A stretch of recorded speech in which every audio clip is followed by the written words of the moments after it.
Hey all, Ron here from Military Images Magazine with a new episode of Life on the Civil War Research Trail. I want to take you back to April 12th, 1861, the day of the bombardment of Fort Sumter in Charleston Harbor, South Carolina. I want to go to the morning of April 12th when the newspapers were coming out, the morning editions. This is before the news of the bombardment reached newspapers. So things are beginning to happen in South Carolina, but the word hasn't got to Southern newspapers or Northern newspapers. And so for them, they know these newspapers have been reporting about all the tension going on in Charleston Harbor and that war seems imminent. Hostile fire seems imminent, but it hasn't happened yet. So, in the newspapers of that morning, you see a flurry of editorials, just like any other day, opining on what could possibly happen. And I want to read to you two editorials, one of them from a northern newspaper in Buffalo, New York, and the other from a southern newspaper in Memphis, Tennessee. They're both representative of the editorials that you'll find in newspapers on both sides of the Mason-Dixon line. So let's start with the northern newspaper, and it is headlined. This editorial is headlined very much like war. So here we go. Last night's dispatches. This is April 11th. Talking about last night, are more consistently warlike than those that preceded them. Although there is much to encourage us in the confirmed report that Jeff Davis had telegraphed to Charleston not to fire on vessels carrying mere supplies to Sumter is confirmed. Should Jefferson Davis allow the government boats to replenish the exhausted larder of Major Anderson, he will have done nothing more than what the country have a right to expect, even from a secessionist. The Southern Confederacy would have but little to boast of should it succeed in starving Major Anderson and his little band into a compliance with the demands of the Southern military. We're opposed to starvation for any purpose. Major Anderson, and by the way, that's Robert Anderson, has proved faithful to the old flag and should not be forced into short allowance while the country has anything to eat within its borders. If Mr. Lincoln ever did seriously contemplate the evacuation of Fort Sumter, we are without the reasons for his change of heart. They may be valid and sufficient, but we can see no practical benefits that can be secured by retaining possession of the fort. If coercion is the end and aim of the administration, we can only anticipate for it an absolute failure. We believe that every act of Mr. Lincoln should look to a peaceful solution of our national troubles. Only in these acts will he be sustained by the popular voice.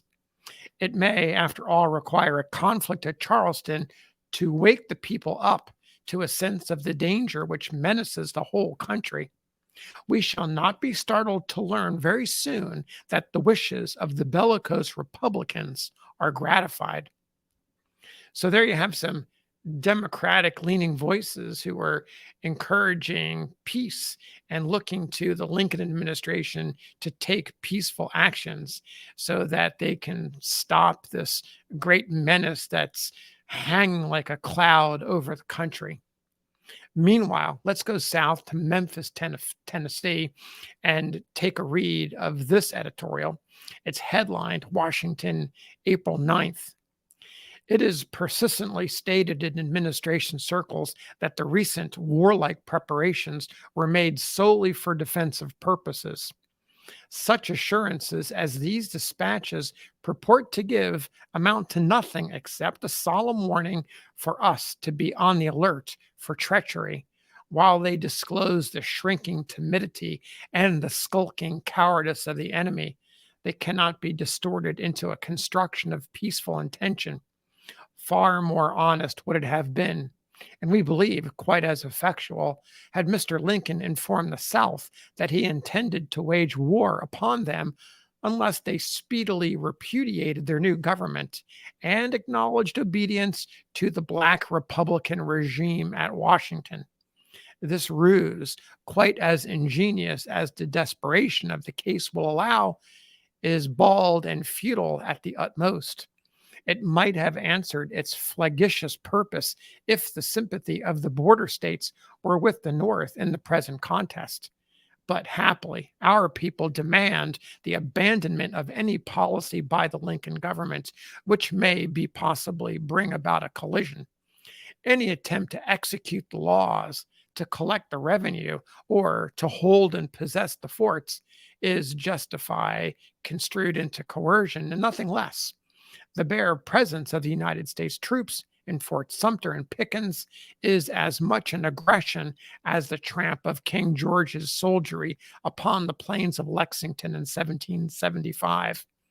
It was made a source of complaint by our revolutionary fathers against the British crown that it kept among us in times of peace standing armies without the consent of our legislatures.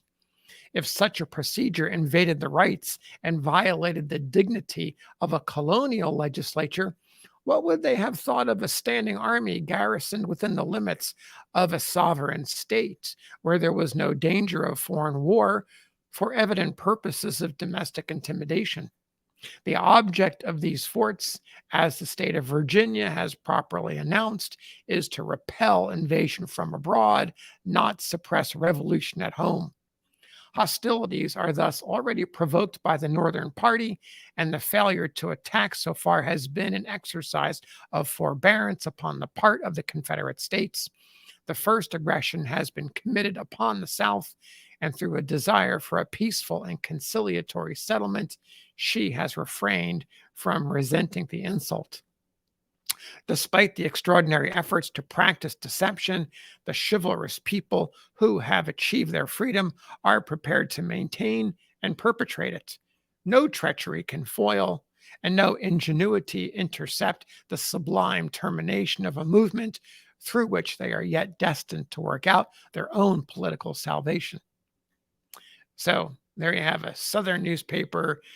Definitely its back is up. They're suggesting that they're not going to have any of this northern intimidation, any troops deployed, any exercise that would trample upon the sovereign rights of each state, calling forth the revolutionary spirit, Lexington in 1775.